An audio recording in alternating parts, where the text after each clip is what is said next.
So there's a bunch of cuts we can get in here. One is a tomahawk, which is a big long bone through here. The other one we've got as well is the prime rib or OP rib that we get through all of these. And then also, taking it off the bone, we're going to get our Scotch fillet. So what I'm going to do is I'm just going to chine it. The chining is when we take this backbone away while leaving all the rib bones on there so we can carve through the meat nice and beautifully. So we're just going to saw through, nicking the bones. Then we're just going to come back the other way.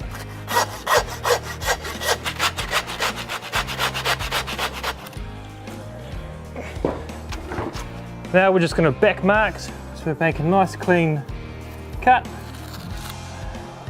all the way down to the bottom where we chined.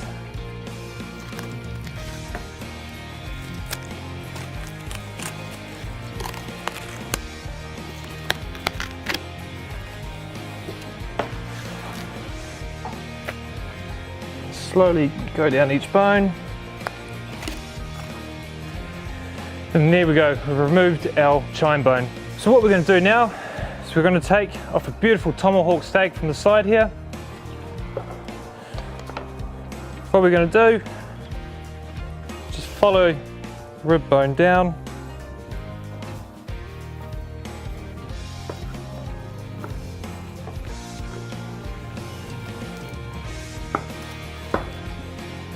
This is our tomahawk steak. So what we're going to do is we're going to remove all this excess meat and fat that will turn into a trim because it's got lots of flavour, and just have the eye of the meat onto the bone. So the great thing about FirstLight grass-fed Wagyu is that beautiful marbling that's speckled through the Scotch there. So now we're just going to remove all the excess.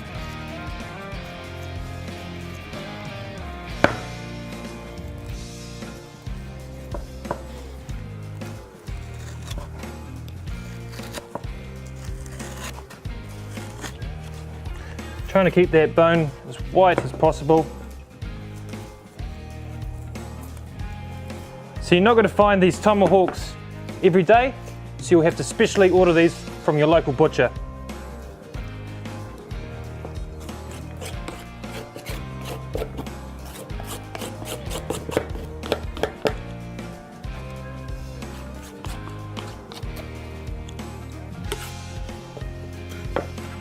There we go.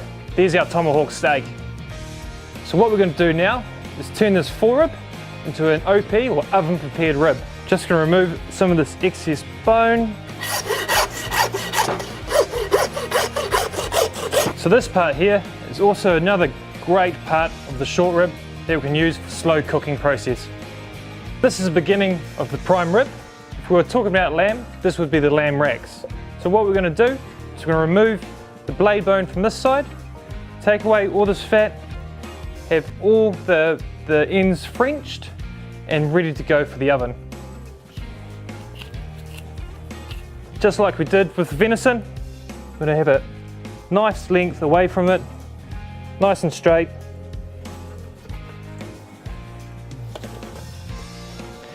And run the knife one by one down the bones,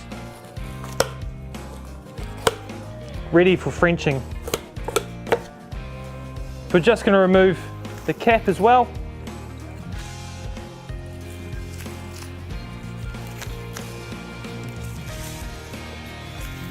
And now we're going to French the bones. Just running the knife down each one so we can see the whites of the bone.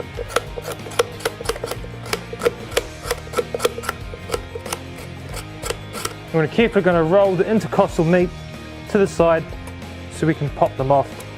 So this intercostal meat is nice and soft and great for going into stew meat.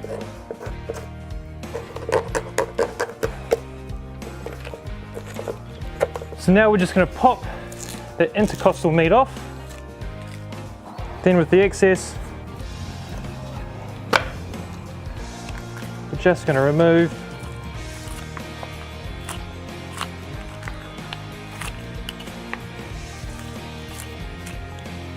This is our FirstLight grass-fed Wagyu beef prime rib ready to go. Makes me hungry just looking at it. So I'm just going to tie this up for you now. So I'm going to do this nice and slowly so you guys can do this at home.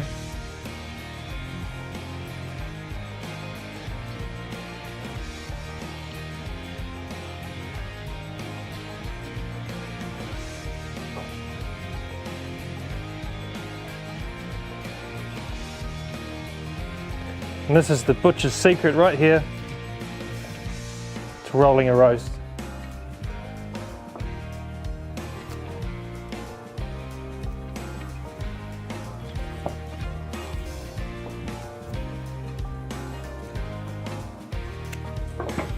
And there we go, there's our OP rib tied, readied and prepared. So we wouldn't normally do this with a prime rib, but we're going to show you where the cube roll or Scotch fillet comes from.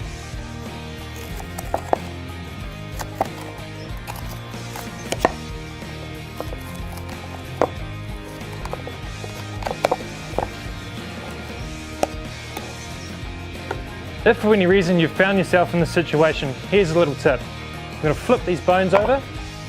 I'm going to roast that Scotch inside the bones to give it that extra flavour.